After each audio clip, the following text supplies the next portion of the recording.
Here's the thing to think about. We live on a planet mostly covered by water. That's a lot of ocean.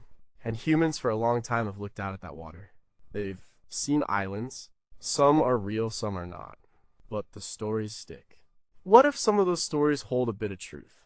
What if vast lands, maybe even entire civilizations, just vanished under the waves? It sounds like fiction, right? But think about it. Geological shifts happen, or sea levels change. Like big events like tsunamis or earthquakes can swallow land fast. Look at the Ring of Fire. It's a huge area around the Pacific Ocean. Lots of earthquakes and volcanoes happen there. Japan itself is built on a very active fault line. Places like the Sunda Shelf in Southeast Asia were dry land bridges just thousands of years ago. People walked across them. Now they are underwater. So the idea of islands sinking, it's not totally crazy from a science point of view. Or for centuries, sailors and map makers put islands on their charts that just weren't there. People searched for them. Some were mirages. Some were errors. But some were things people really believed in, places of gold or paradise or lost knowledge. And sometimes stories of ancient lost places get passed down through generations. They get changed, sure. But maybe a seed of something real stays. We're going to talk about 16 of these mysterious islands. Some are famous, some are less known, but all of them make you wonder, did they exist? Are we missing something important about our past? Can a legend be more than just a story? Number 16, does Sannikov Land still lie hidden in the Arctic ice? And Sannikov Land is one of those places that really makes you think about how easily reality can trick us, especially in harsh environments. This wasn't some ancient mythical island from a dusty scroll. This was a phantom island in the Arctic Ocean, believed to exist well into the 20th century. It comes from an era of real exploration when people were pushing into the unknown, icebound parts of the world. The story starts with a man named Yakov Sannikov. He was a Russian explorer, a merchant, and a very experienced polar traveler. In 1810 and again in 1811, Sannikov was exploring the New Siberian Islands. These islands are way up north between the Laptev Sea and the East Siberian Sea. While on Kotelny Island, one of the New Siberian group, he looked north. He saw what he described as a new land far off in the distance. He reported seeing high mountains and an expanse of land beyond the ice. He was a credible observer. People respected his knowledge of the Arctic, so his report was taken seriously. This supposed land was then named Sannikov Land after him. For decades, the idea of Sannikov Land persisted. It appeared on maps, usually marked with a dashed line or a question mark, but it was there. It became a target for future expeditions. Explorers believed it could be a large, undiscovered landmass. And some even thought it might be a refuge for woolly mammoths or other ancient life, a kind of lost world in the frozen north. Then, in 1881, another Russian explorer, Baron Edward Toll, made his own observations. Toll was part of an expedition that wintered near the New Siberian Islands. He also reported seeing land to the north, which seemed to confirm Sannikov's earlier sightings. Toll became convinced that Sannikov Land was a real, substantial landmass. He devoted much of his life to trying to find it. Toll organized a major expedition, the Russian Polar Expedition of 1900-1902.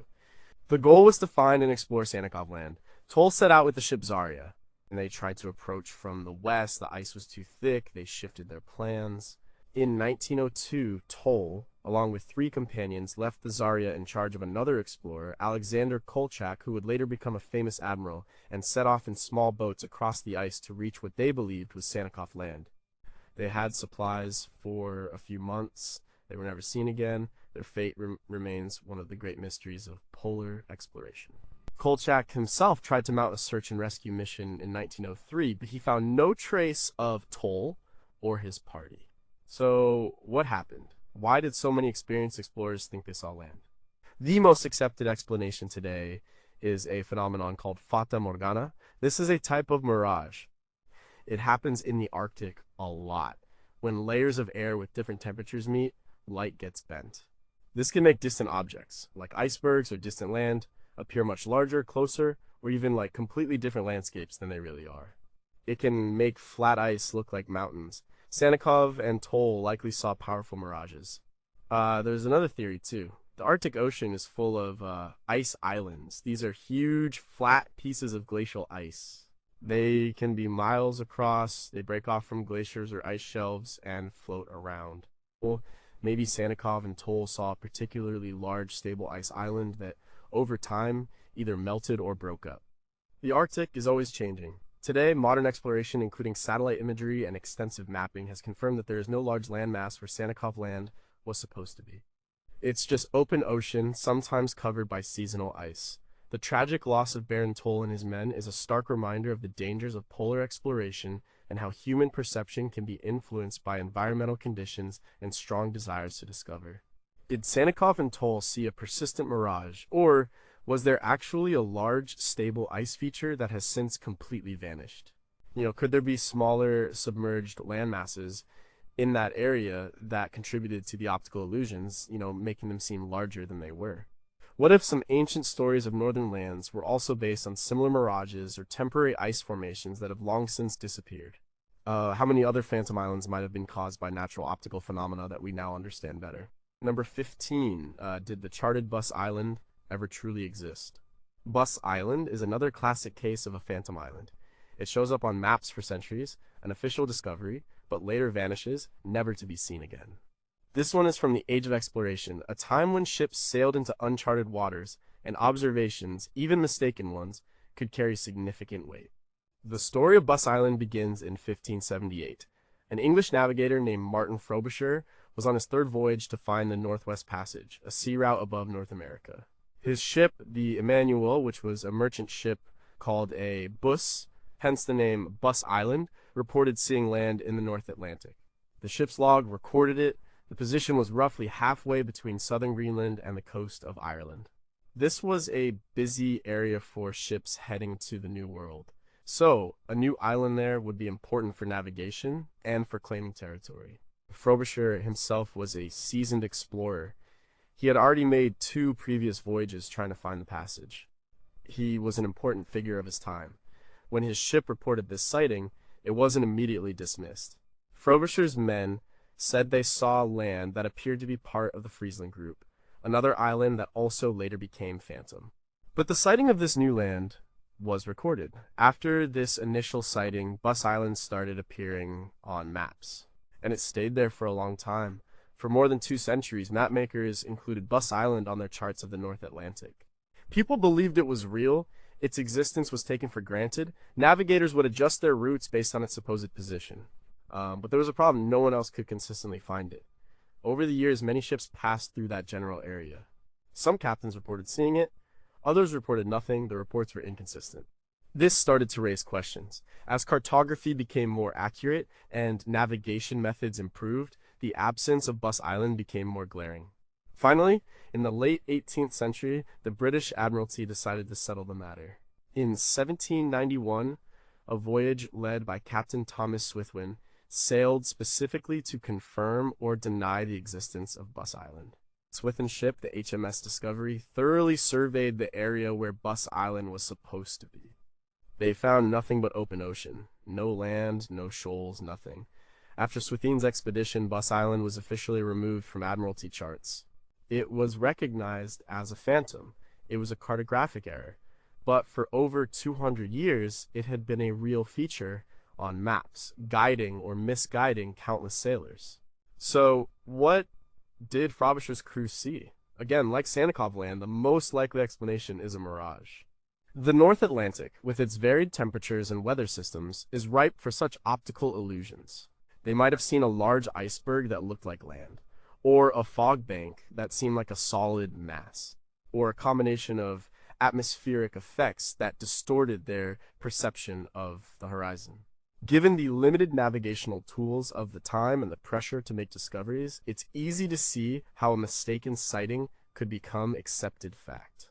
A Bus Island is important because it highlights how easily errors can propagate in early scientific endeavors. One report, even if flawed, could become dogma if it came from a respected source and wasn't immediately disproved. It reminds us that even facts on maps could be wrong. Was Bus Island purely a mirage, or could it have been a transient geological feature, like a volcanic island that quickly eroded or sank? How many other charted discoveries from that era might have been phantom islands, simply never formally disproved? Did the belief in Bus Island impact other explorations or settlement patterns in the North Atlantic? Could any oral traditions or older tales of lost lands in the Atlantic have influenced Frobisher's men to interpret a mirage as land?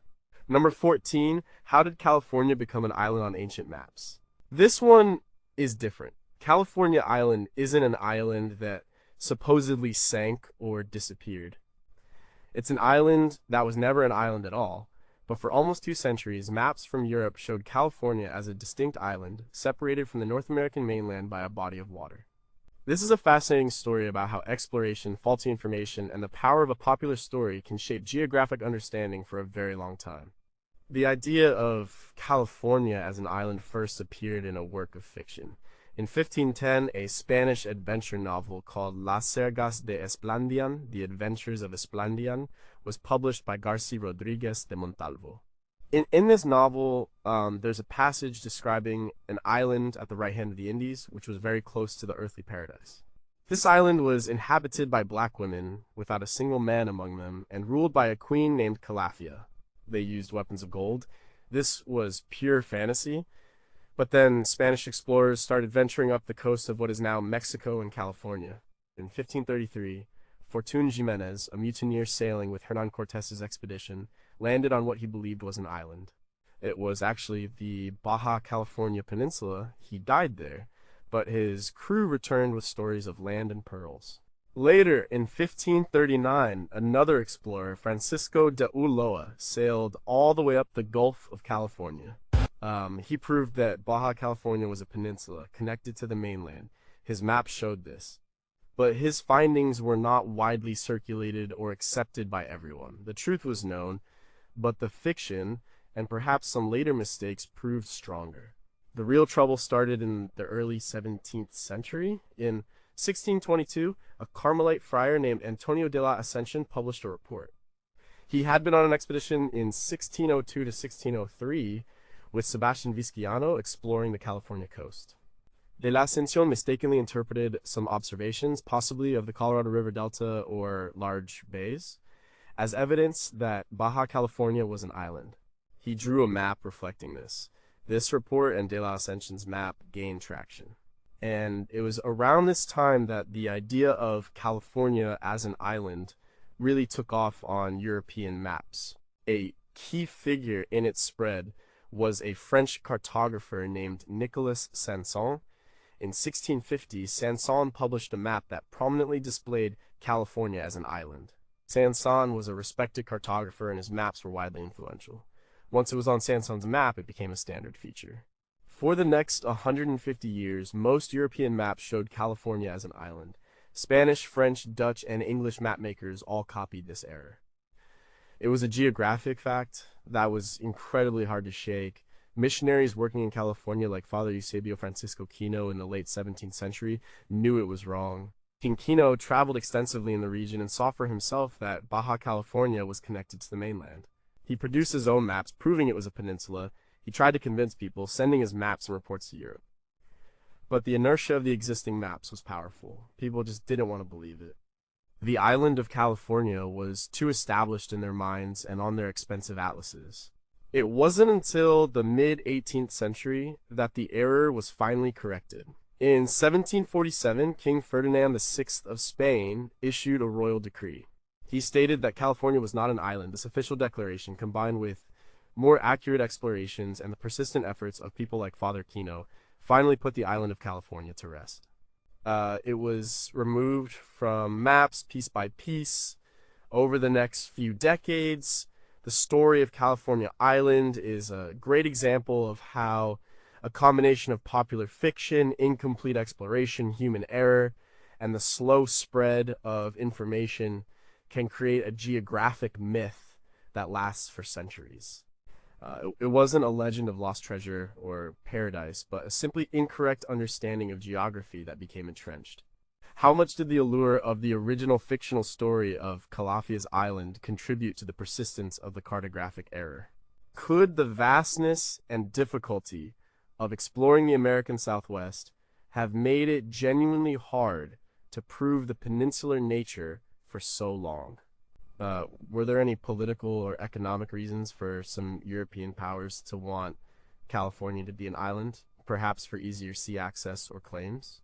What other widespread geographical errors might still exist in our common understanding, hidden in plain sight because of old habits or initial mistakes? Number 13 is the Yonaguni Monument, a sunken city or a natural wonder. The Yonaguni Monument is a structure located off the coast of Yonaguni Island, the southernmost of the Ryukyu Islands in Japan. It's a very intriguing site. It makes you wonder if we're looking at natural rock formations or something built by an ancient lost civilization. The structure was first brought to public attention in 1986. A local diver, Kihachiro Aratake, was looking for a good spot to observe hammerhead sharks. He stumbled upon this massive underwater rock formation. It looks like it's made of huge steps, terraces, and flat platforms. The scale of it is impressive. It's about 165 feet, 50 meters long, and 65 feet, 20 meters high. Since its discovery, the Yonaguni Monument has sparked a big debate. On one side are those who believe it's a man-made structure, a remnant of a sunken city or ceremonial site. The most prominent advocate for this view is Dr. Masaki Kimura, a marine geologist at the University of the Ryukyus.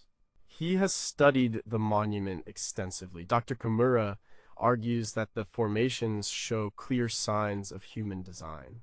He points to features like what appear to be straight lines, sharp angles, right angles, carving marks, and even drainage channels.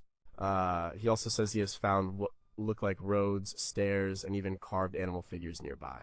He believes it was built when the area was above sea level, possibly around 10,000 years ago, placing it in the last ice age. That would make it one of the oldest and most advanced underwater structures in the world, far predating known human civilizations with such capabilities. Dr. Kimura has published articles and presented his findings over the years. But there's another strong argument. Many geologists and archaeologists believe the Yonaguni Monument is a purely natural formation. Dr. Robert Schoch, a professor of geology and geophysics at Boston University, is a leading voice in this camp. Dr. Schoch visited the site and studied its geology. He argues that the monument is made of sandstone and mudstone, which are prone to fracturing along straight, parallel lines. This is a common geological process. He explains that the sharp angles and flat surfaces are products of natural erosion, seismic activity, and the way these specific types of rock crack and wear down over time.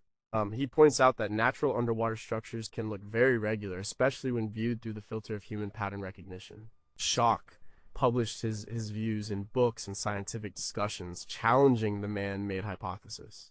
The Ryukyu Islands are in an active seismic zone. Earthquakes are common.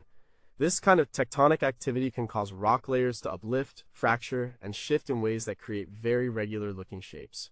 The monument itself is part of a larger underwater geological formation. One of the biggest issues is the lack of any definitive archaeological evidence like tools, pottery, or other artifacts that would prove human involvement. While Dr. Kimura claims to have found some, these findings haven't been widely accepted or independently verified by the broader scientific community. Most archaeologists are very cautious. They demand clear, undeniable evidence of human modification, not just suggestive shapes. The debate continues. Divers visit the site, researchers publish papers. The Yonaguni Monument remains a captivating mystery. It sits at a crossroads, natural wonder, or ancient architecture. The idea of a lost civilization building something so grand thousands of years ago is thrilling. But the power of natural geological processes is also immense and capable of creating astonishing forms. If the Yonaguni Monument is indeed man-made, what kind of civilization possessed the technology to build such massive structures 10,000 years ago? Are there other similar structures still undiscovered in the seismic zones of the Pacific, perhaps even older and larger? How do we definitively distinguish between highly regular natural formations and ancient, worn-down human constructions in underwater environments? Could the story of a sunken land from local folklore in the Ryukyu Islands be connected to the monument, even if only as a metaphor for geological change? Number 12. What happened to the sunken city of Yais? The legend of Yais is one of the most famous sunken city tales from Europe. It's a Breton legend from the region of Brittany in northwestern France. This story isn't about some distant mythological land. It's set in a very specific place, off the coast of a well-known area. It tells a tragic tale of pride, debauchery, and divine punishment. The legend says that Es was the most beautiful and prosperous city in the world. It was built in a bay, protected from the sea by a massive dike.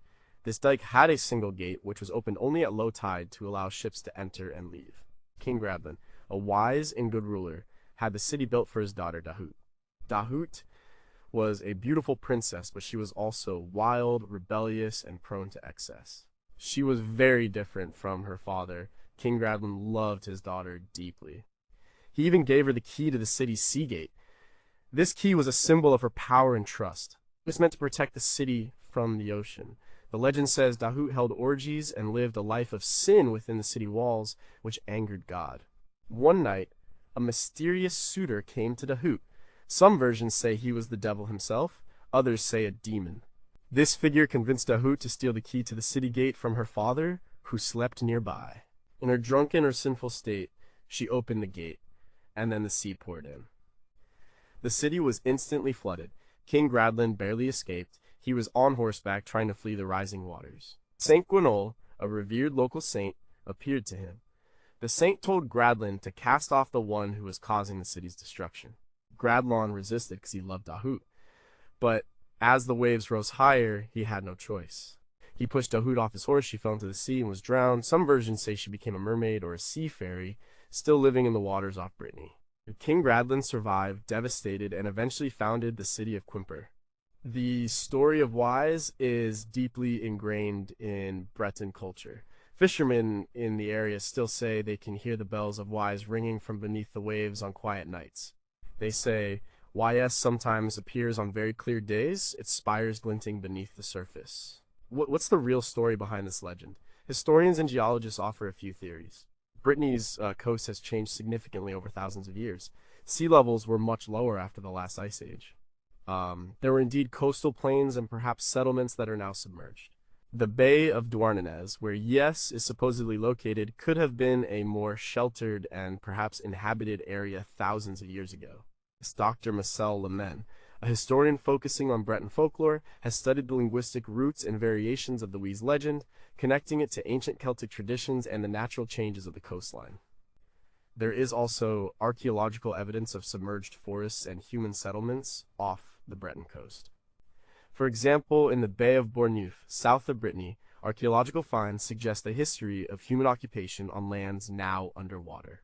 These findings are often cited as evidence that the Wise legend might be rooted in real-life events like coastal flooding or a devastating storm that submerged a low-lying area.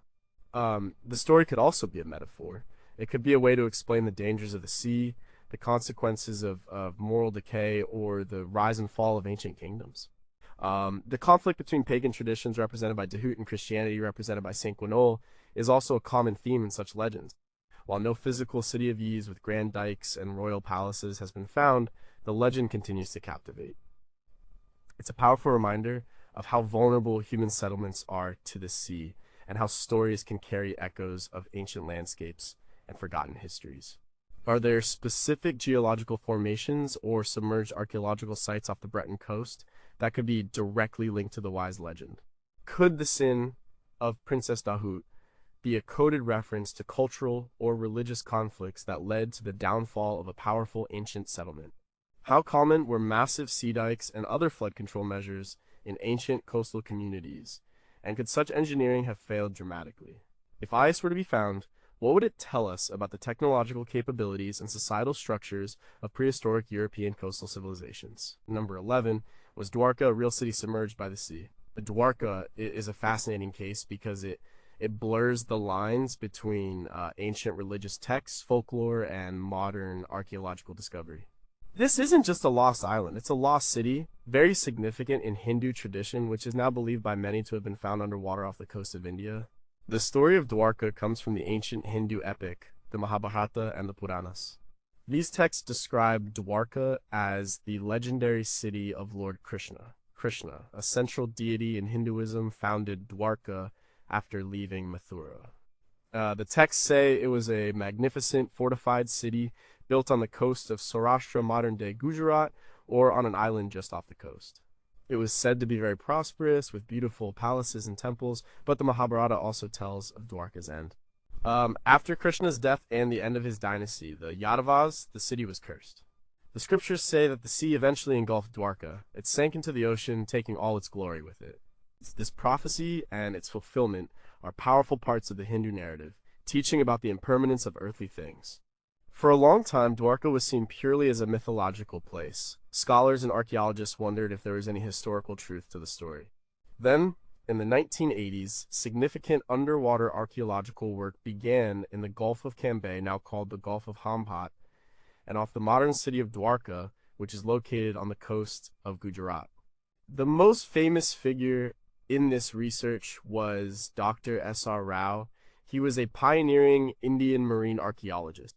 Dr. Rao led a team from the National Institute of Oceanography (NIO). From 1983 onwards, his teams conducted extensive underwater excavations. They worked off the coast of the modern city of Dwarka in an area called Bet Dwarka. What they found was remarkable. The excavations revealed a submerged city. Divers found the remains of what appeared to be walls, streets, and building foundations. They also recovered pottery shards, anchors, and other artifacts. Dr. Rao and his team dated some of these finds to between 1500 BC and 3000 BC.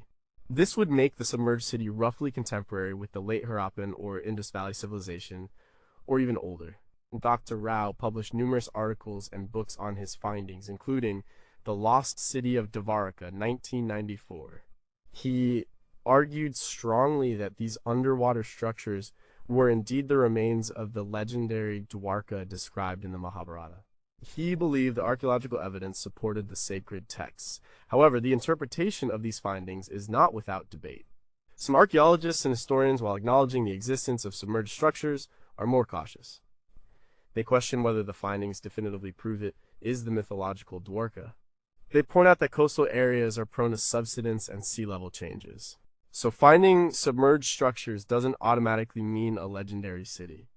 They also debate the precise dating of some artifacts and the interpretation of the architectural remains. Some critics suggest the structures might be natural formations or later, less significant coastal settlements. Despite the debates, the archaeological work off Dwarka is incredibly important. It shows that ancient cities can indeed be swallowed by the sea. It gives a tangible physical dimension to a powerful legend. The modern city of Dwarka is a major pilgrimage site for Hindus. The underwater finds have only deepened its spiritual significance, making the stories of Krishna and his city feel more real to many. Are there further underwater archaeological techniques that could definitively confirm the precise layout and function of the submerged Dwarka structures? Could ancient texts like the Mahabharata contain more precise geographical or geological information that could aid in future underwater discoveries?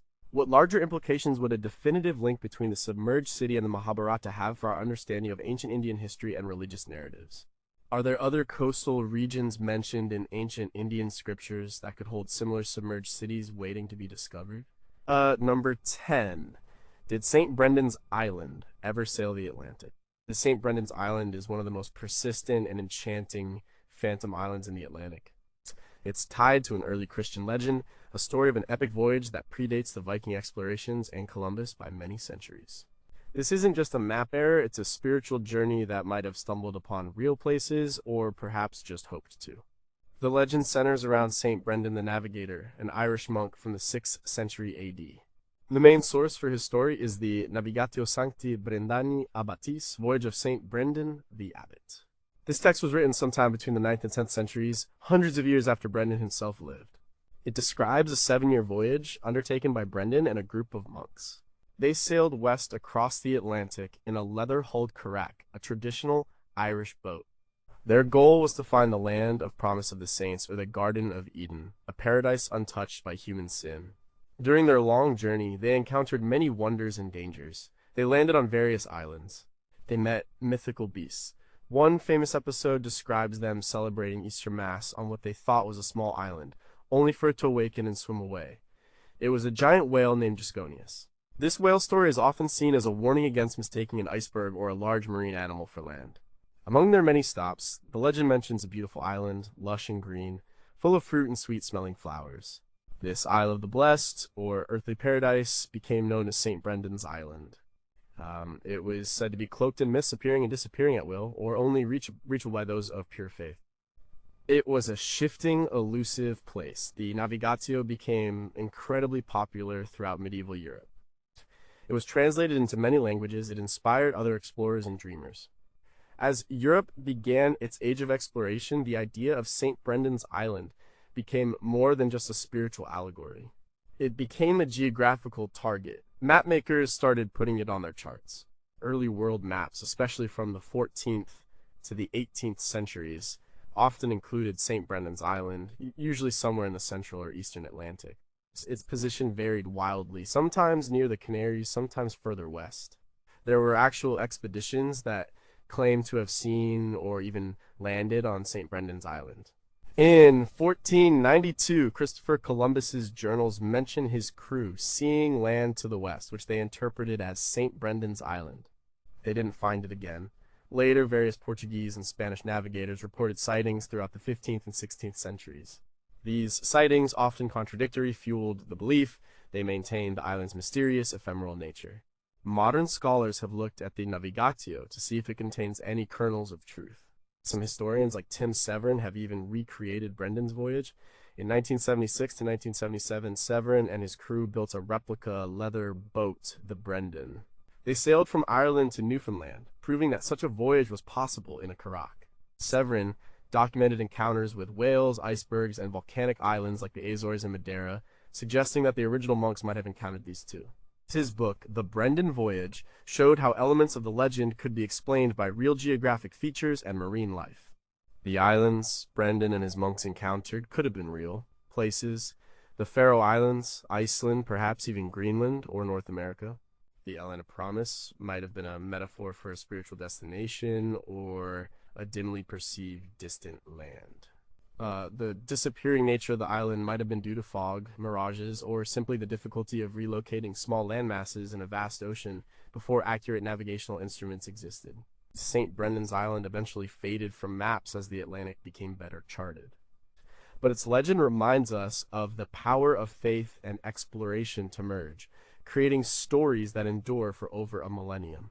Could St. Brendan's Island represent a synthesis of several real, distinct islands encountered by early voyagers in the North Atlantic? What specific geological or atmospheric conditions in the Atlantic could explain the persistent sightings of a disappearing island? Did the Navigatio genuinely influence later explorers like Columbus, providing a spiritual justification or practical guide for westward voyages? What other early medieval voyages, perhaps undocumented, might have reached distant lands and inspired similar Lost Island myths? Or number 9, where are the legendary 7 cities of Antillia? Antillia is one of the most enduring phantom islands of the Age of Discovery. It's tied to tales of escape, faith, and new beginnings. This isn't just about discovery. It's about a yearning for a safe haven, a new world across the ocean.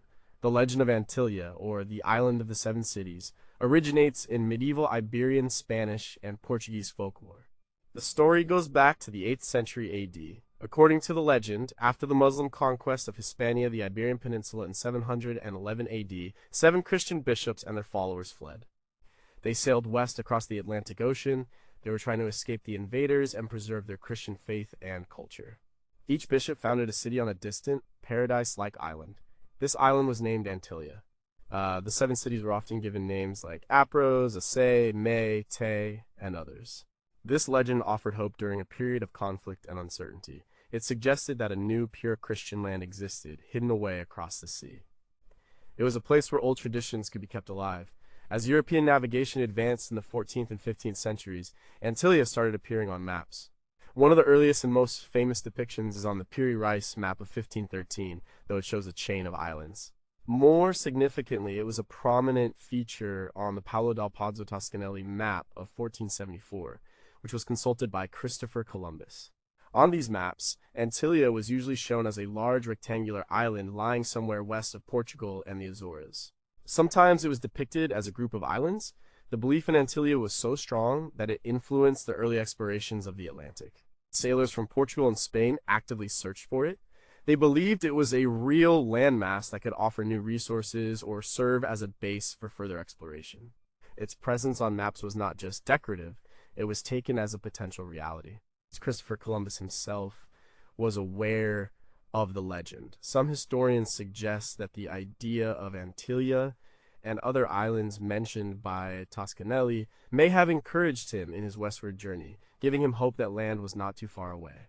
While Columbus's explicit goal was to reach Asia, the presence of such islands on maps might have made the venture seem less daunting. For centuries, expeditions were sent out. Sailors reported seeing land in the west. These sightings were often attributed to Antillia, but like other phantom islands, it proved elusive. Ships would return without finding it, or they would find other islands like the Azores or Madeira, which were sometimes initially mistaken for Antillia. So what happened to Antillia? Why did it vanish from maps? There are a few theories. As exploration progressed, and the Atlantic was thoroughly charted, it simply became clear that no such large island existed. For example, the Azores or other Atlantic islands might have been the basis for the Seven Cities idea, with the story growing over time. As new lands like the Americas were found, the need for Antillia as a speculative landmass diminished. The name Antilles, as in the Greater Antilles and Lesser Antilles in the Caribbean, is believed to have originated from Antillia. When Columbus and later Spanish explorers found the Caribbean islands, they might have named them after the mythical island that they had been searching for, effectively transplanting the name to a real geographical area. This act solidified the legacy of Antillia, even if the island itself was never found. Antillia's story shows how faith, legend, and geography were intertwined in the minds of medieval Europeans. It was a powerful beacon for westward expansion, a dream of a pure land beyond the horizon.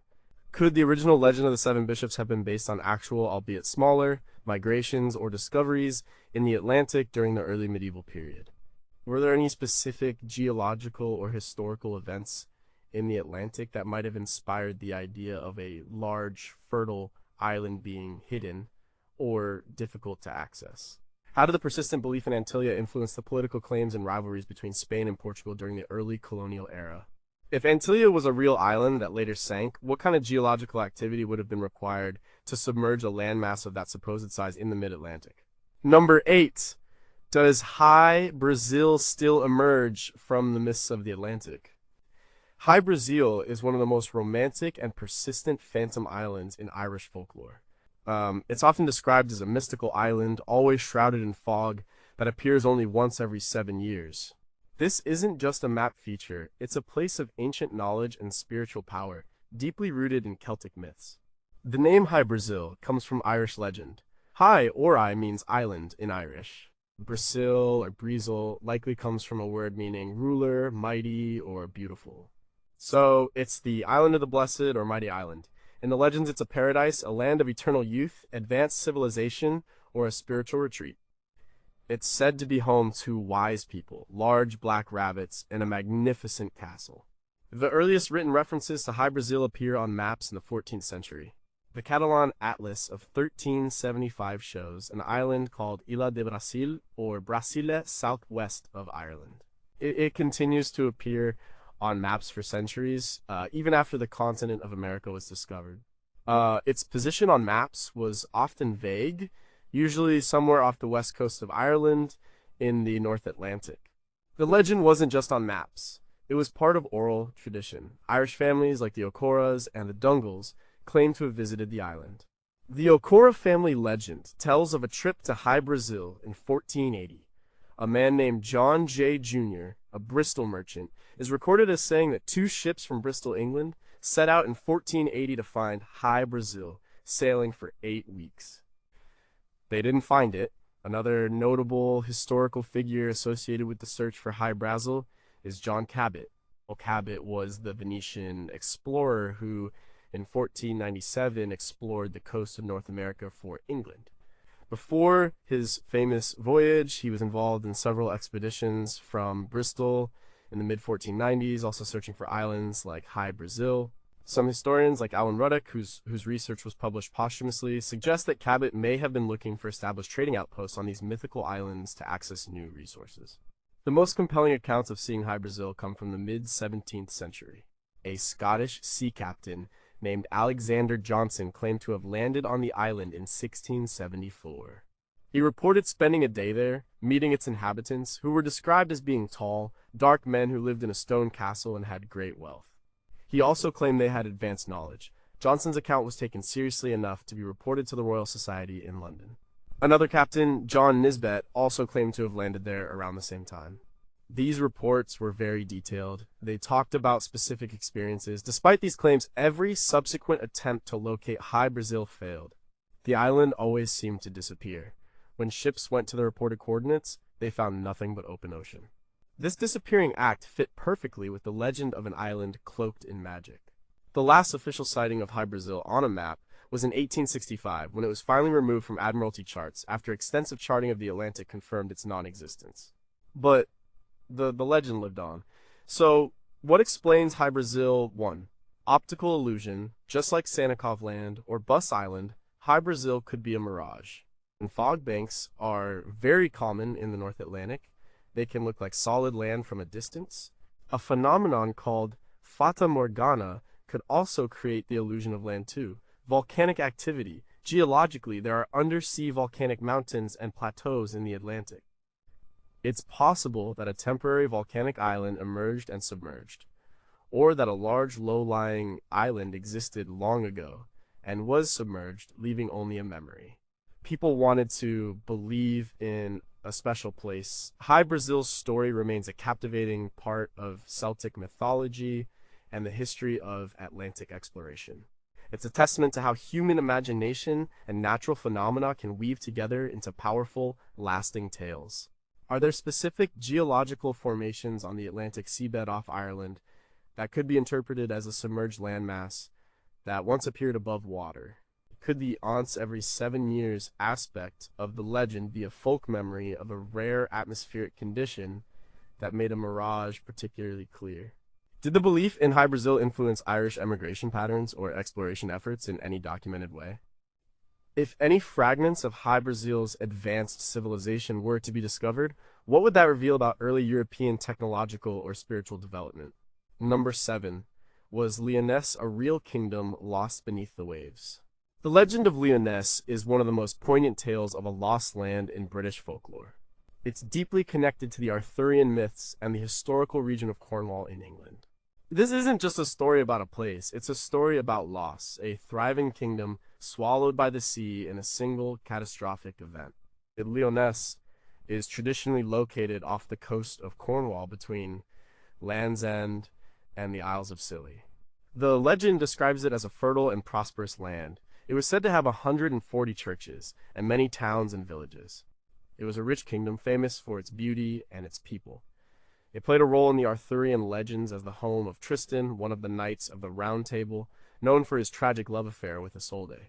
The demise of Lyonesse is usually attributed to a great flood. The most common version of the story says that the land was suddenly overwhelmed by the sea. This happened on a specific day, November 11th, 1099. The bells of the churches were said to have rung out in warning as the waters rose, but it was too late. The land was swallowed whole. Only one man, a local named Trevelyan, is said to have survived, riding his white horse to safety just as the waves closed over the land. His family, the Trevelyans, still bear the 3 horses in their coat of arms, symbolizing this escape. For centuries, local fishermen off the Cornish coast reported hearing church bells ringing from beneath the waves on stormy nights.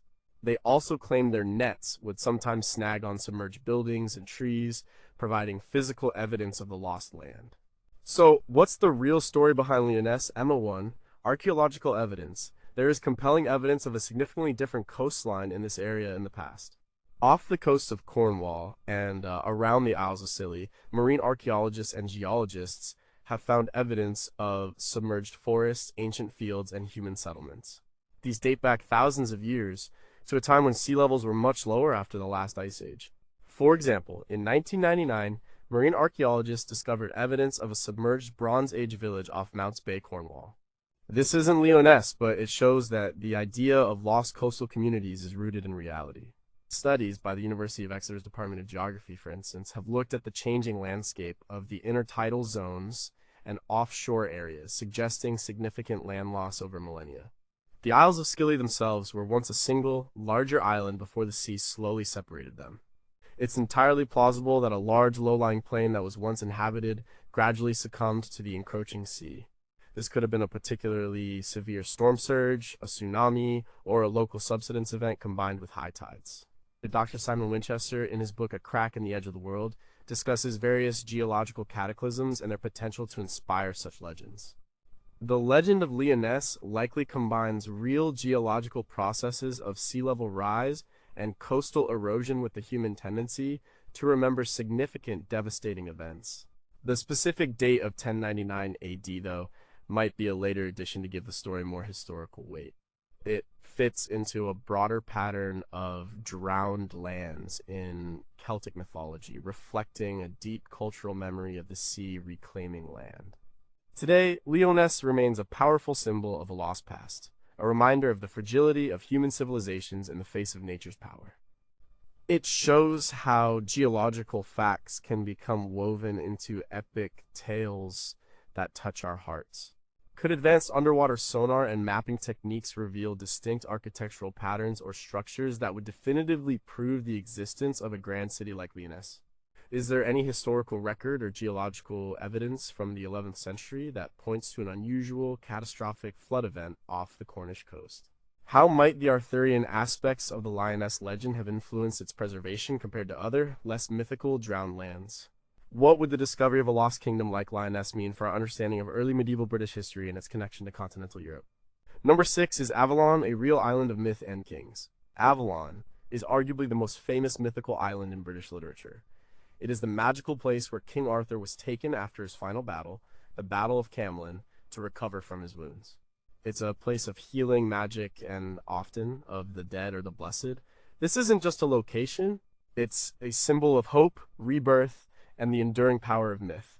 The first clear mention of Avalon comes from Geoffrey of Monmouth's Historia Regum Britannia, History of the Kings of Britain, written around 1136 AD. Geoffrey is the one who really brought Arthurian legend into the mainstream. He describes Avalon as the Isle of Apples from the Celtic word afal, meaning apple. He says it's a paradise, a land where food grows without cultivation, and where the famous sword Excalibur was forged. It's ruled by the enchantress Morgan Le Fay and her sisters, who are skilled in healing. Arthur is brought there after being mortally wounded. He will wait there until he is healed and can return to rule Britain again. Later Arthurian writers like Chrétien de Troyes and Thomas Malory further developed the idea of Avalon. Malory, in his Le Motte d'Arthur, 1485, describes Arthur being carried by 3 queens to a barge and then taken to Avalon. This solidified its image as a mystical, unreachable island, a place between life and death. So, where might Avalon be? And is there any real-world basis for it? In 1, Glastonbury Tor. The most famous and widely accepted candidate for the real Avalon is Glastonbury Tor in Somerset, England. And Glastonbury is a very ancient and spiritual site. It has strong connections to early Christian legends like the arrival of Joseph of Arimathea and pagan traditions. The Tor is a prominent hill, often shrouded in mists, with a unique terraced landscape. In ancient times, the Somerset levels, the flat land around Glastonbury, were much wetter. The Tor would have truly appeared as an island, rising out of marshes and lakes. In 1191, monks at Glastonbury Abbey claimed to have discovered the graves of King Arthur and Queen Guinevere near the abbey, further cementing the link between Glastonbury and Avalon. This discovery, made during excavations led by Abbot Henry de Sully, was widely publicized. It bolstered the abbey's prestige and pilgrimage status. While modern historians largely view this as a strategic move by the monks to gain fame and funds, it tied Glastonbury firmly to the Arthurian narrative. Archaeological work at Glastonbury has revealed evidence of early settlement, spiritual significance, and sophisticated water management systems around the Tor, reinforcing its island-like past. The Isle of Apples could refer to any area known for its orchards, which would have been seen as a sign of fertility and bounty. This is a mythical realm, separate from the human world, where gods, spirits, and heroes reside. It can sometimes be accessed through natural gateways like caves, lakes, or islands. Avalon, as an island of healing and eternal life, fits perfectly into this tradition. It's a liminal space. The shift of Avalon from a potentially real island Glastonbury to an entirely mythical one reflects how legends evolve. As the true geography of the British Isles became better known, the magical aspect of Avalon grew. It became less a physical place and more a spiritual destination, a haven for a dying king and a hope for his return. Avalon's enduring power lies in its ability to represent hope in the face of loss, the promise of renewal, and the connection between the earthly and the mystical. It reminds us that some lost islands are lost not to the sea, but to the mists of time and the shift from physical to purely symbolic meaning. Could any specific archaeological finds at Glastonbury Tor, perhaps older than the monastic era, offer clearer evidence of its role as a pre-Christian sacred site connected to an otherworld myth? How did the medieval claim of Arthur's tomb at Glastonbury impact the historical understanding of the Arthurian legends for centuries? Are there similar Island of the Blessed myths in other European cultures that could share a common origin or influence the Avalon narrative? If Arthur is truly sleeping on Avalon, what kind of powerful magic would be needed to sustain a mythical figure for over a millennium, and what would his return signify for the modern world? Number 5 was Hyperborea, the sunny land, beyond the north wind. Hyperborea is one of the most intriguing and ancient mythical lands. It's not just an island in the usual sense, but more like a blessed continent or region. Its story comes from ancient Greek texts, and it places a utopian society far, far to the north, beyond the reach of cold and darkness. This isn't a lost land you search for with a ship, but a concept, a philosophical ideal. The name Hyperborea literally means beyond Boreas, Boreas being the Greek god of the north wind. So, it's the land beyond the north wind. The ancient Greeks believed that Boreas lived in Thrace, and his cold winds brought winter. And Hyperborea was therefore a land of eternal spring and sunshine, untouched by the harshness of the north. The descriptions of Hyperborea vary across different Greek writers. Hesiod, 8th century BC. He mentioned it, but his specific writings on it are lost. Pindar, 5th century BC. The poet Pindar described Hyperborea as a land of perfect bliss and eternal youth. He, wrote about its inhabitants, the Hyperboreans, living in peace and happiness, untouched by disease or old age. They lived devout lives, constantly honoring the god Apollo, who often visited them. Pindar's odes, especially the 10th Pythian ode, are key sources for this image of Hyperborean paradise. Herodotus, 5th century BC, the father of history, Herodotus, discussed Hyperborea in his histories. He admitted that he was skeptical about its existence. He relayed different stories, including one about offerings being sent from the Hyperboreans to Delos, Apollo's sacred island. Herodotus believed the stories were real, even if he couldn't confirm them. He placed them somewhere in the far north. Other accounts later writers like Pliny the Elder and Diodorus Siculus also mentioned Hyperborea, often embellishing the stories. They described its people as living for 1,000 years, passing their time in feasting and music. They said the sun rose and set only once a year there, suggesting a polar or subpolar location. The Hyperboreans were seen as an idealized people, a contrast to the often troubled Greek society. They were pious, just, and lived in harmony with nature and the gods. This made Hyperborea a kind of utopian ideal. So, did Hyperborea have any basis in reality, or one? Metaphorical land, many scholars, like classicist Mary Lefkowitz, interpret Hyperborea as largely a mythical or metaphorical construct. It represented an unreachable ideal, a perfect place that existed only in the imagination, a counterpoint to the known world. Perhaps early Greek traders or travelers heard tales of communities living in regions with long summer days and short dark winters. These stories could have been romanticized into the Hyperborean myth. The sun rising once a year strongly points to a polar region, Scythia, Central Asia. Some thought it was beyond the Scythians, British Isles, Northern Europe. The warmth and lushness could have been inspired by stories of the British Isles, which, to Greeks, were in the far west north and known for their mild climate compared to continental Europe's interior. Stonehenge, for instance, was sometimes linked to Apollo worship and Hyperborean practices by later writers like William Stukely in the 18th century. The Arctic regions.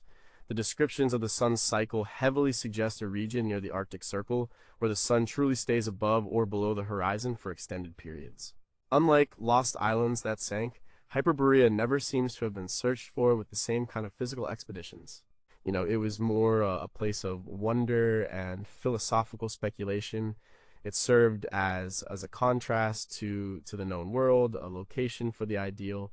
Hyperborea remains a powerful example of how ancient cultures used myth to explore ideas of paradise, perfect societies, and the limits of the known world. And It's a reminder that not all lost lands are physical places waiting to be found, but sometimes enduring symbols of human ideals. Could any archaeological discoveries in far northern Europe or Asia reveal a culture that aligns unexpectedly well with the descriptions of the Hyperboreans? How did the concept of Hyperborea influence later utopian literature and political philosophy in the Western world?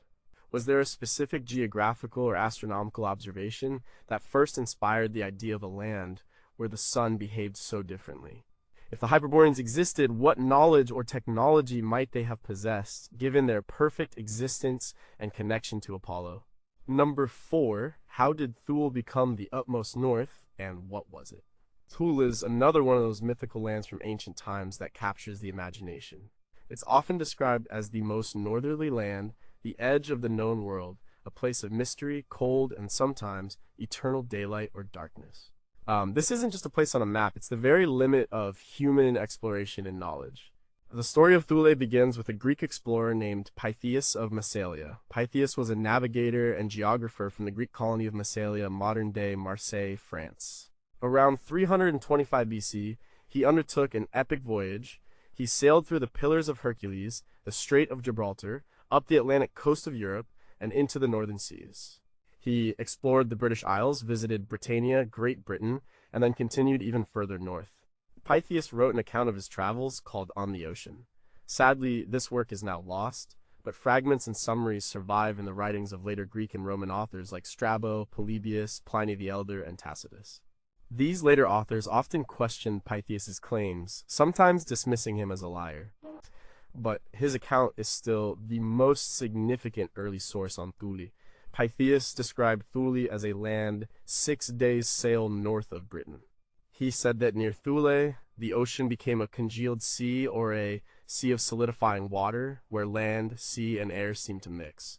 This sounds a lot like pack ice or a slushy freezing sea. He also mentioned that in Thule, the sun set for only 3 hours in summer, and that in winter, it was dark for long periods. This strongly suggests a location near the Arctic Circle. He also wrote about a people who harvested grain and made a drink from honey. For the Romans, Thule became Ultima Thule, meaning farthest Thule or the end of the world. It represented the absolute limit of human knowledge and exploration. Roman writers like Virgil, in his Georgics, mentioned Thule as a distant, almost mythical place. Seneca, the Roman philosopher, in his Medea, even spoke of a time when new lands beyond Thule would be discovered. So, what was the real Thule that Pytheas visited or described? 1. Iceland. This is a very strong candidate. Iceland is 6 days' sail from Britain. It has geothermal activity that could have contributed to Pytheas' descriptions of strange phenomena. It's volcanic, and it's far north enough to experience long summer days and short winter days, fitting Pytheas' astronomical observations. It also fits the congealed sea description with its ice flows. The historical consensus, including scholars like H.L. Carter, The Voyage of Pytheas the Greek, often leans towards Iceland. The concept of congealed sea could refer to fjords freezing in winter, 23, Faroe Islands or Shetland Islands. These are closer to Britain and would have been on Pytheas' route. They are northerly and could have been a stepping stone for Greenland further out, but possibly within reach or part of a larger knowledge network. The problem is that Pytheas' original writings are lost. We only have summaries and criticisms from later authors who might have misunderstood or exaggerated his descriptions. For a long time, Pytheas was dismissed as a fabricator. But as modern understanding of ancient navigation and northern geography improved, scholars realized his accounts were remarkably accurate for someone who traveled so far. His astronomical observations especially seem to fit an Arctic or subarctic location.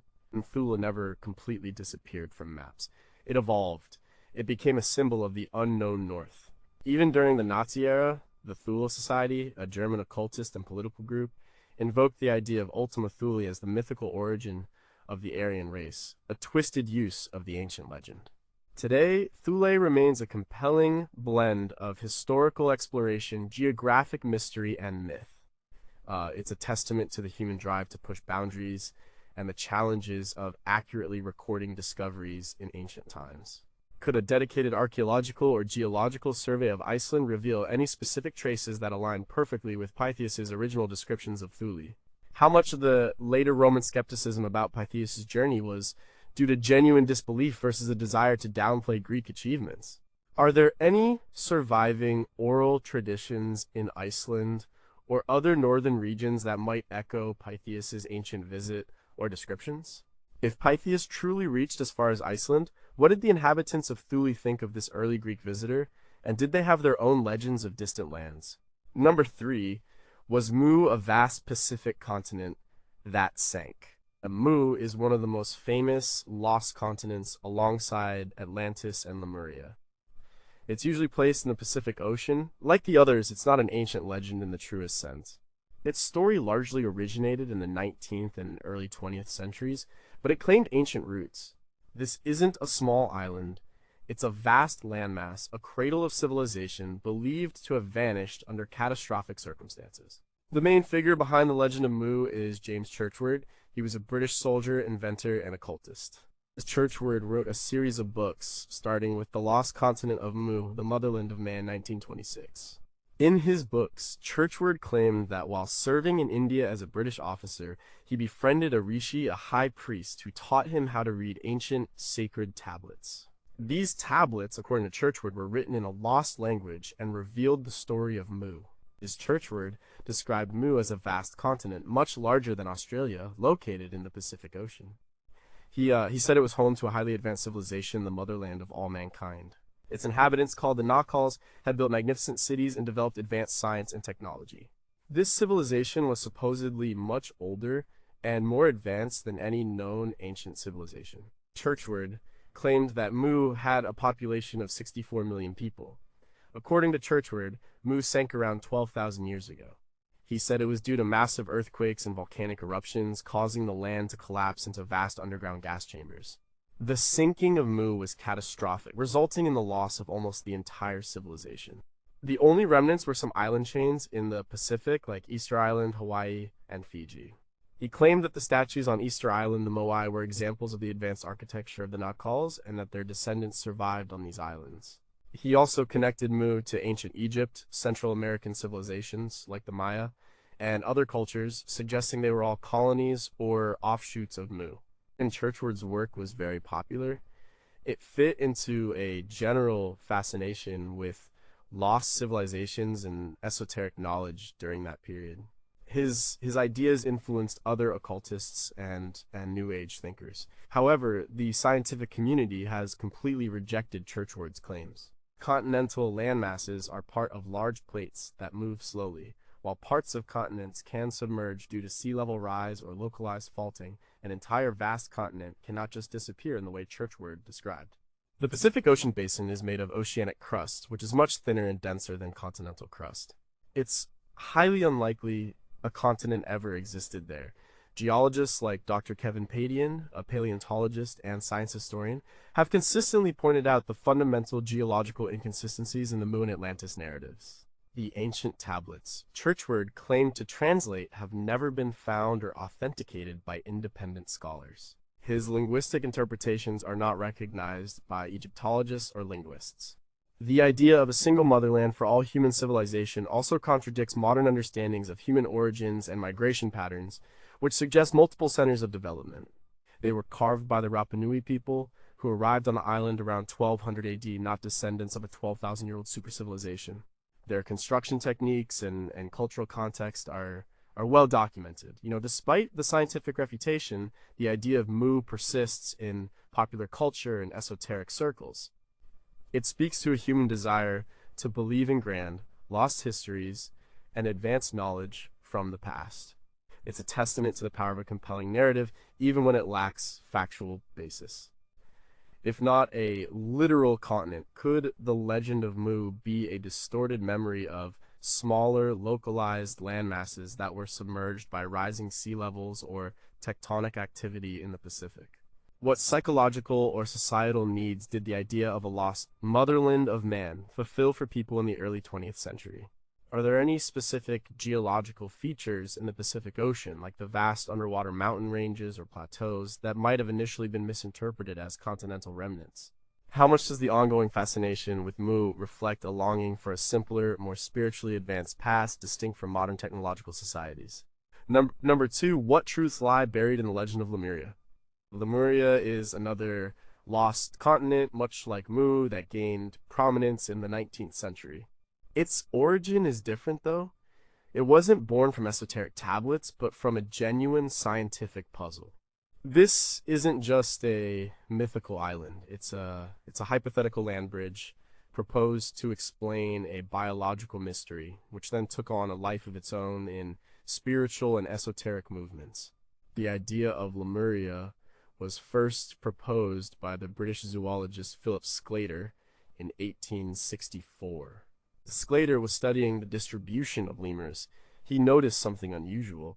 Lemurs, a type of primate, were found in Madagascar and parts of southern India and Southeast Asia, but they were not found in Africa or the Middle East. This distribution puzzled him.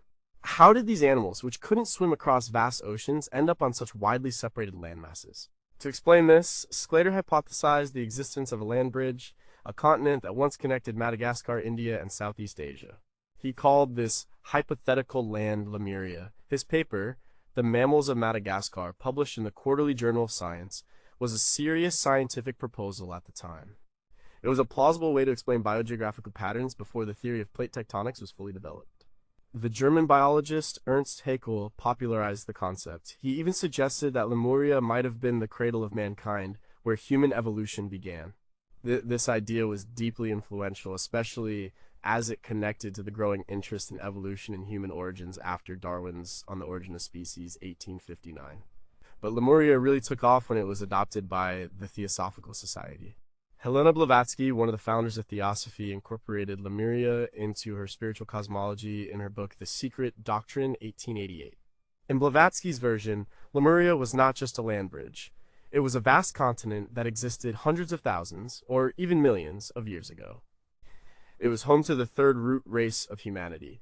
These Lemurians were described as gigantic, ape-like, hermaphroditic, and telepathic beings who laid the foundation for future human evolution. They were said to have built massive cities. Blavatsky's version greatly expanded on Sclater's initial scientific hypothesis, turning it into a complex, mystical narrative of spiritual evolution and ancient history. Like Mu, the idea of Lemuria became very popular in esoteric and New Age circles. Various spiritual movements and authors, such as W. Scott Elliott, who wrote The Story of Atlantis and the Lost Lemuria, added more details and theories about the Lemurian civilization, its advanced spiritual powers, and its eventual downfall due to cosmic forces or the misuse of power. However, scientific understanding eventually moved past the need for Lemuria. Continents drift over geological time. India, for example, was once connected to Madagascar and Africa as part of the supercontinent Gondwana. It then broke away and drifted north, eventually colliding with Asia. The lemur's ancestors could have migrated across land bridges or shallower seas when these continents were closer, or rafted across smaller water bodies before their current isolation. The geologists, like Alfred Wegener, whose theory of continental drift was a precursor to plate tectonics, effectively made concepts like Lemuria obsolete. The seabed in the Indian Ocean and around Madagascar does not show signs of a submerged continent. Lemuria remains a powerful myth, especially in spiritual traditions that look to a lost golden age of humanity. It's a prime example of how scientific ideas once proposed can be transformed and reinterpreted by popular culture and spiritual belief systems, even after they are scientifically disproven. Could the initial scientific hypothesis of Lemuria have inadvertently preserved a folk memory of smaller land bridges or coastal areas that are now submerged in the Indian Ocean? How did the theosophical interpretation of Lemuria influence our current popular culture's ideas about ancient, spiritually advanced civilizations? Are there any ongoing biological or geological mysteries that still defy easy explanation and could revive a similar land bridge hypothesis, even if not a continent? If a civilization like the Theosophical Lemurians existed, what level of spiritual or psychic advancement might they have achieved, and could remnants of their knowledge still be accessible? Number 1. What if Plato's Atlantis was more than just a fable? Atlantis. Just the name conjures images of majestic cities, advanced technology, and a catastrophic end. It is, without a doubt, the most famous lost island of all time. This isn't just a small myth. It's a grand narrative about hubris, divine wrath, and the potential of a civilization that vanished in a single day and night. The story of Atlantis comes to us almost entirely from one source, the Greek philosopher Plato. He wrote about it in two of his dialogues, Timaeus and Critias, around 360 BC. Plato tells us that the story was passed down through generations, originally from the Egyptian priests to the Athenian statesman Solon, and then from Solon to Plato's family. Here's what Plato's account says. Location Atlantis was a powerful island nation situated beyond the Pillars of Hercules, the Strait of Gibraltar, and the Atlantic Ocean. This advanced civilization, the Atlanteans were incredibly advanced. They possessed great wealth, sophisticated architecture, and impressive engineering. Their capital city was a marvel, built in concentric rings of land and water, with canals, bridges, and impressive harbors. They had metals, including an unknown shimmering metal called orichalcum, divine origin. The island was founded by the god Poseidon, who fathered 5 pairs of twin sons with a mortal woman. The eldest, Atlas, became the first king, and the island and ocean were named after him. At moral decay, for many generations, the Atlanteans lived virtuously and wisely. But over time, they became corrupt, they grew greedy, ambitious, and obsessed with power and conquest.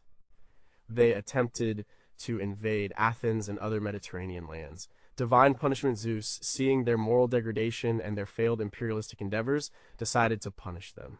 In a single dreadful day and night, Atlantis was consumed by earthquakes and floods, sinking beneath the waves forever. Plato presented Atlantis not as a work of fiction, but as a true historical account. However, most classical scholars and historians today believe Plato invented Atlantis as a literary device. He used it to illustrate his philosophical ideas about ideal societies, the dangers of imperial ambition, and the importance of virtue.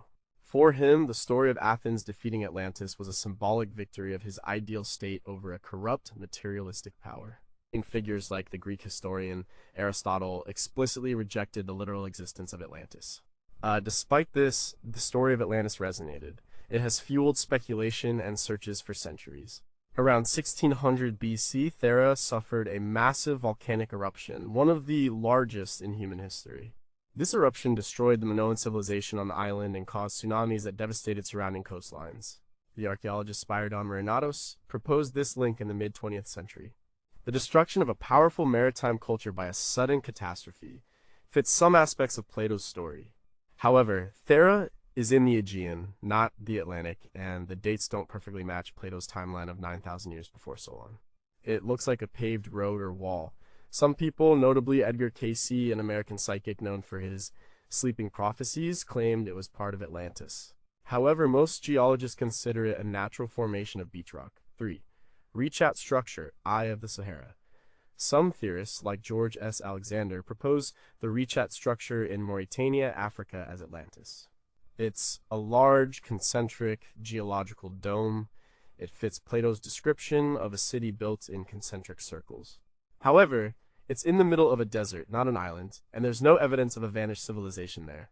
The lack of any archaeological or geological evidence matching Plato's description of a technologically advanced continent-sized island sinking in the Atlantic makes scientists highly skeptical. Oceanographers like Dr. Robert Ballard, famous for finding the Titanic, have used sonar and underwater vehicles to map vast areas of the Atlantic seabed.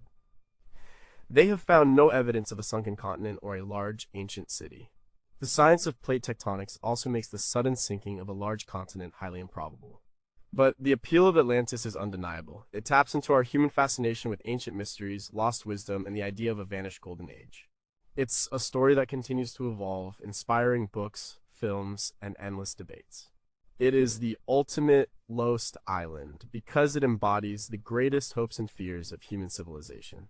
Could Plato's Atlantis be a composite of various real historical events or natural disasters that were exaggerated and fictionalized for his philosophical purposes? If Atlantis was purely a fable, why has it had such an enduring impact on human imagination and the search for lost civilizations? Are there any extremely deep-sea geological or oceanographic features in the Atlantic that might, in very ancient times, have inspired an initial, smaller, lost island legend? What specific scientific methods, perhaps not yet invented, would be needed to definitively prove or disprove the existence of a civilization like Atlantis?